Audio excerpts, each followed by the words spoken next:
Ich heiße Gregor Obst. Ich bin der Lebenspartner von der Frau Silke Baerbock. Wir sind jetzt seit 13, 14 Jahren zusammen. In der Zeit kam das große Chaos über uns mit dem Nicht mehr hören.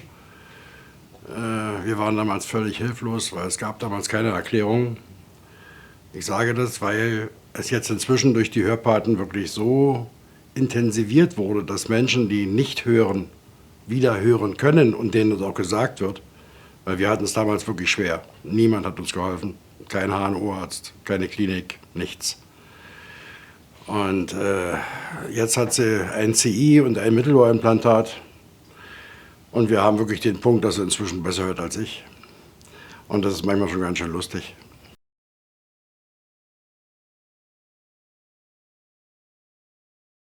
Ich muss sagen, dass es eigentlich so ist, du stehst und gehst den Weg entlang und mit einmal hast du vor dir ein großes Loch und fällst rein. Weil es ist eine Katastrophe. In der Partnerschaft.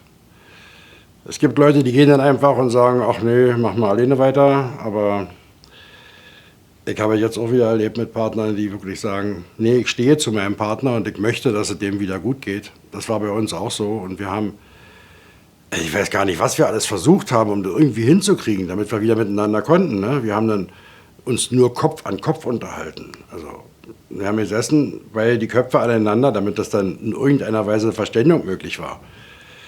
Und wie gesagt, wir hatten keine Hilfen damals. Das war echt schlimm, wirklich. Das war gruselig. Dann kam durch eine gute Bekannte diese Reha in Bad Nauheim zustande. Dazwischen lag Weihnachten. Sie hat Weihnachten nichts gehört. Das war eine absolute Katastrophe. Sie saß ganz Weihnachten völlig alleine. Dann kam diese Reha und ich habe sie hingebracht. Erst durfte ich 3 Tage nicht wegfahren, keine Chance. Dann bin ich weggefahren, weil ich gesagt habe, jetzt reicht's. Und ich komme nach 14 Tagen sie besuchen, da kommt sie mir angesprungen wie ein Flummi und sagt, ich kann wieder hören, ich kann wieder hören. Das war wirklich, das war unglaublich. Das ist immer noch ein emotionaler Moment für uns beide. Total krass. Ganz ehrlich, Hörpaten. Definitiv Hörpaten.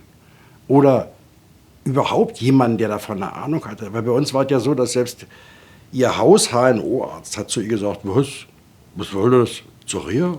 Geht in 14 Tagen wieder arbeiten? Es war wirklich null Kenntnis. Das war ignorant, das war so ignorant damals. Es gab niemanden, der uns helfen konnte. Und jetzt ist das, ja, eigentlich für jeden, der betroffen ist, ist jetzt, versuchen wir da zu sein, wir versuchen zu helfen.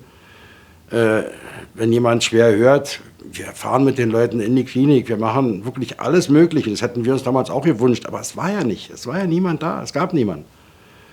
Man kann eigentlich nur sagen, diese Sache mit den Hörpaten ist einfach nur traumhaft.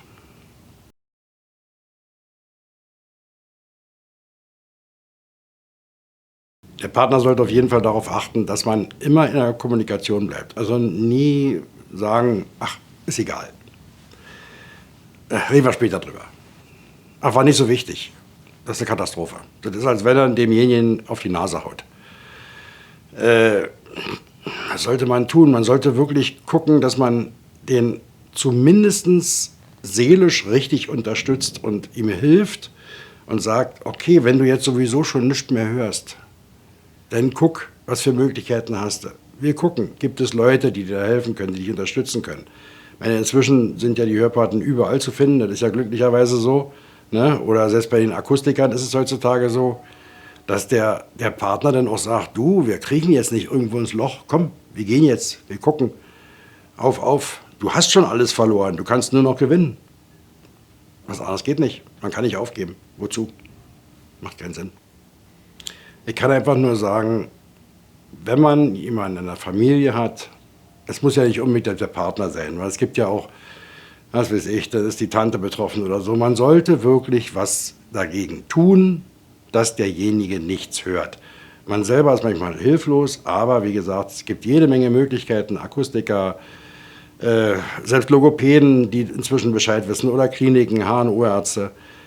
Geht hin und macht, dass die Leute wieder hören. Weil das tut denen nicht gut. Die werden immer einsamer und immer alleine und das ist alles nicht gut. Die Leute müssen wieder hören. Helft ihnen dabei und dann ist es gut.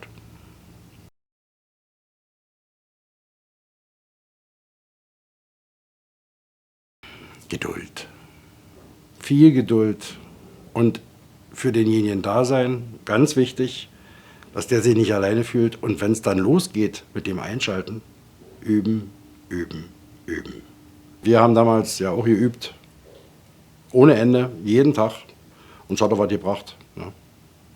Man muss wirklich gucken, dass man Wege findet, die demjenigen auch helfen und den Weg bereiten. Und ja, als Partner ist man gefordert. Ist man wirklich gefordert. Du hast keine Chance zu sagen, oh, ich nehme mir heute mal eine Auszeit, mach mal alleine. Das geht einfach nicht. In der Zeit musst du dein eigenes ein bisschen zurückstecken. Das kriegst du hinterher wieder, das funktioniert.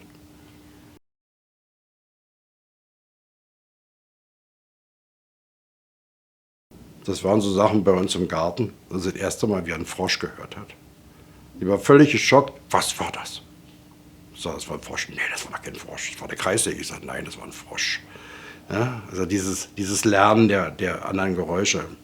Und wir hatten noch am Anfang so Situationen, wo dann jemand zu mir sagte, kannst du mal aufhören, Ihre Frau ständig so anzubrüllen. Ich sage, die hört schlecht, was soll ich machen?